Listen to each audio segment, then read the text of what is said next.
정신병동에도 아침이 와요라는 드라마가 있어요. 마음의 병을 앓는 사람들과 그 사람들을 돌보면서 함께 흔들리는 사람들의 이야기입니다.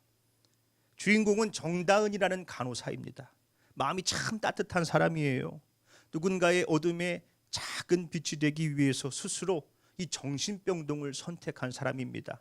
환자들의 말을 그냥 흘려듣지 않고 진심으로 대합니다. 그러다가 김서환이라는 환자를 담당하게 됩니다. 이 사람은 현실의 고통이 너무 견디기 어려워서 게임 속 세계로 들어간 사람이에요. 다은은 그 사람의 말을 진지하게 다 들어줘요. 그 세계를 무시하지 않습니다. 그러자 닫혔던 문이 조금씩 열려져요. 표정이 풀려지기 시작합니다. 조금만 더 나아지면은 다시 사회로 나가서 평범한 삶을 살 수 있을 것 같은 거예요. 아마 다은의 마음속에는 그런 생각이 들었겠죠. 조금만 더 신경 쓰면 괜찮아지겠다. 그런데 예기치 못한 일이 벌어집니다. 그 김수환 환자는 결국 세상을 떠나게 돼요. 그 순간 다은의 마음속에는 무거운 질문이 박히는 거예요. 내가 뭘 놓친 건가? 내가 조금만 더 신경 썼더라면 혹시 살릴 수 있진 않았을까? 내가 조금만 더 붙들었더라면 괜찮아지지는 않았을까? 내가 담당 간호사인데 왜 지켜주지 못했나? 이런 질문들이 다은의 영혼을 사정없이 무너뜨립니다. 누군가를 살리고 싶었던 마음이 자신을 찌르는 칼이 돼서 돌아오는 거예요. 그녀는 죄책감을 잊기 위해서 자신을 혹사시킵니다. 괜찮은 척 버텨보지만 속은 이미 새카맣게 타들어갔어요. 번아웃. 늘 환자 곁에 서 있던 그녀는 이제 돌봄을 받아야 할 처지가 됐습니다. 결국 다은 자신도 정신병동에 입원을 해요. 참 먹먹하더라고요. 사랑으로 시작했는데 어느 순간 그것이 짐이 되어서 돌아옵니다. 우리도 누군가를 살려보겠다고 참 열심히 살았어요. 자녀를 잘 키워보겠다고, 가정을 어떻게든 지켜보겠다고, 교회를 든든히 세워보겠다고 온 힘을 다해서 달렸습니다. 그러다가 자녀가 조금만 흔들리면은 그게 전부 내 책임처럼 느껴져요. 내가 혹시 뭘 잘못했나? 내가 잘못 키웠나? 그때 하고 싶은 거 좀 다 해줬더라면 어땠을까? 부부 사이에도 그렇습니다. 내가 더 참아야지. 내가 이해해야지. 나 하기에 달렸어. 그렇게 이를 악물고 억지로 버티다가 어느 순간 마음이 텅 비어버립니다. 다 내 탓이다. 내가 조금만 더 잘했더라면, 내가 조금만 더 참았더라면. 분명히 사랑으로 시작했는데 어느 순간 내 어깨를 짓누르는 무거운 짐이 되어 있는 것이지요. 오늘 본문의 고린도 교회는 겉으로 봤을 때 참 풍성한 교회였습니다. 예배 중에 방언으로 뜨겁게 기도하는 사람들이 많았습니다. 하나님의 비밀을 깨달아서 예언을 하는 사람들도 있었어요. 성경의 말씀을 깊이 깨달아서 지식적으로 탁월한 사람들이 있었습니다. 말 그대로 영성이 충만한 교회. 그런데 이상합니다. 그 영성이 사람들을 살리지를 못해요. 그 많은 지식이 공동체를 세우지 못합니다. 오히려 분열시키는 거예요. 그 뜨거운 믿음이 상처받은 영혼을 품어주지를 못합니다. 바울은 그 고린도 교회를 향해서 날카롭게 선포합니다. 본문 말씀 1절로 2절이지요. 내가 사람의 방언과 천사의 말을 할지라도 사랑이 없으면 소리나는 구리와 울리는 꽹과리가 되고, 내가 예언하는 능력이 있어 모든 비밀과 모든 지식을 알고 또 산을 옮길 만한 모든 믿음이 있을지라도 사랑이 없으면 내가 아무것도 아니요. 바울은 방언을 나쁘다고 말하고 있지 않아요. 방언과 예언, 지식과 믿음이 얼마나 귀한 하나님의 은사입니까? 그런데 아무리 귀한 은사일지라도 그 안에 사랑이 없으면 그것은 사람을 살리는 도구가 아니라 오히려 지치게 하고 다치게 하는 소음이 될 수 있다는 겁니다. 이 꽹과리 소리가 얼마나 큽니까? 사람들의 귀를 단번에 사로잡지요. 그런데 그 꽹과리를 내 귀에 대고 계속 울려대면 어떻게 되겠습니까? 듣는 사람의 영혼을 괴롭히고 고통스럽게 하는 것입니다. 사랑이 없는 말이 그렇다는 거예요. 다 맞는 말 같은데 듣는 사람에게는 상처가 됩니다. 다 하나님의 뜻이 있어요. 예? 기도하면 다 됩니다. 이럴 때일수록 믿음으로 버텨야지요. 이 또한 지나가리라. 다 맞는 말이죠. 그러나 맞는 말이라고 해서 다 옳은 말이 되는 것은 아닙니다. 사랑이 빠져 있으면 좋은 말도 소음이 될 수 있어요. 사랑이 빠진 답은 위로가 아니라 숨 막히는 돌덩이가 될 수도 있습니다. 뭐 맞는 말을 하지 말라는 게 아니지요. 사랑은 말보다 그 사람의 마음을 먼저 봅니다. 그래서 바울이 사랑을 정의하면서 첫 단추를 뭐라고 선언합니까? 사랑은 오래 참고, 사랑은 조급하지 않습니다. 내 속도를 강요하며 서두르지 않습니다. 지금 인생의 깊은 밤을 지나고 있는 사람에게 필요한 것은 해석이 아니라 묵묵히 곁을 지켜주는 따뜻한 마음일 수 있습니다. 그 사람의 영혼의 아침이 올 때까지 조용히 기다려줄 수 있는 여유가 사랑의 시작입니다. 본문 말씀 3절이지요.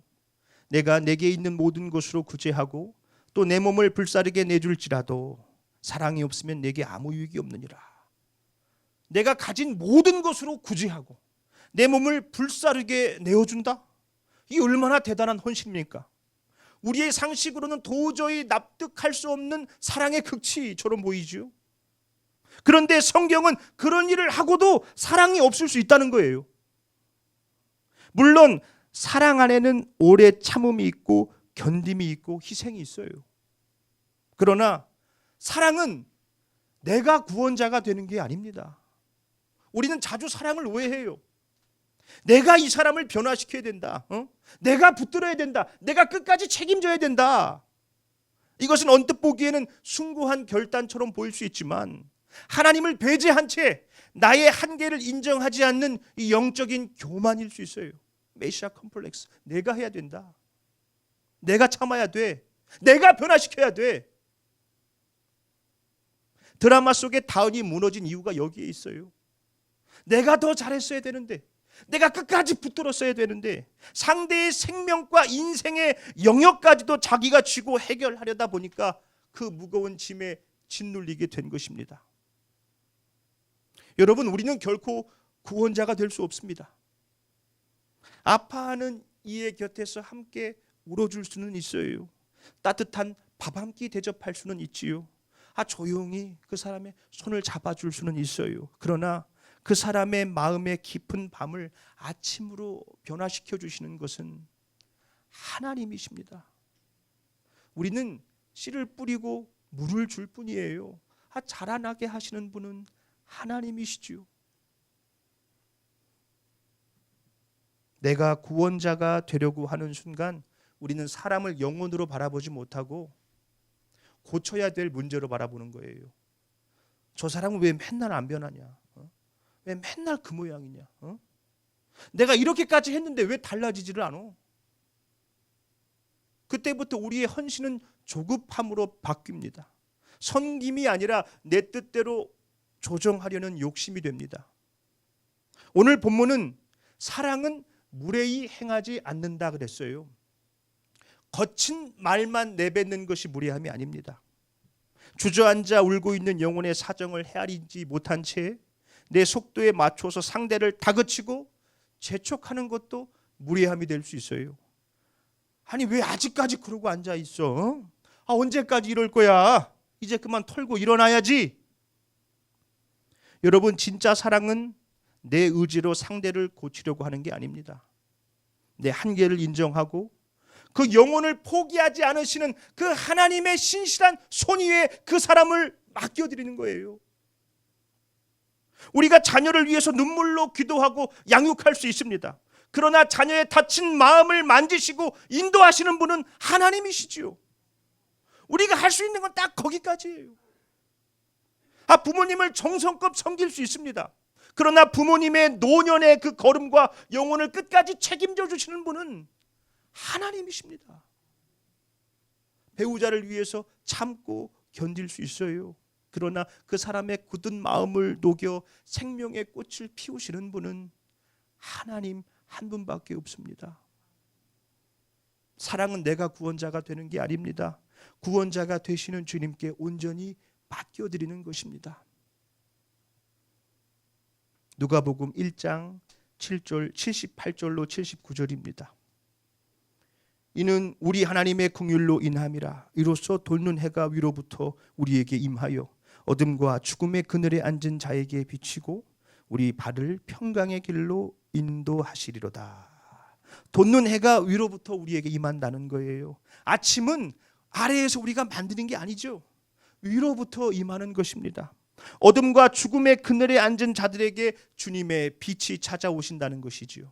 죄와 사망의 그늘에서 죽어가던 우리를 살리기 위해서 예수님이 이 땅에 오셨습니다.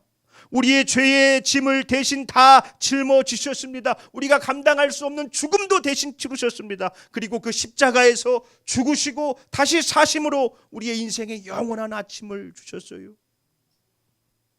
우리가 누군가를 사랑할 수 있는 이유가 무엇입니까? 예수님이 우리를 먼저 사랑하셨기 때문입니다. 주님이 먼저 우리 인생의 밤에 찾아와 주셨기 때문입니다. 주님이 나를 십자가에서 참아 주셨기 때문에 우리도 누군가를 조금 더 기다려 줄 수 있어요. 주님이 나를 그 십자가 위에서 용서해 주셨기 때문에 우리도 누군가를 향한 정죄를 거둬들일 수 있습니다. 내가 먼저 주님의 손에 붙들렸기 때문에 나도 누군가를 주님의 손에 맡겨드릴 수 있는 것이지요. 요한일서 4장 11절입니다.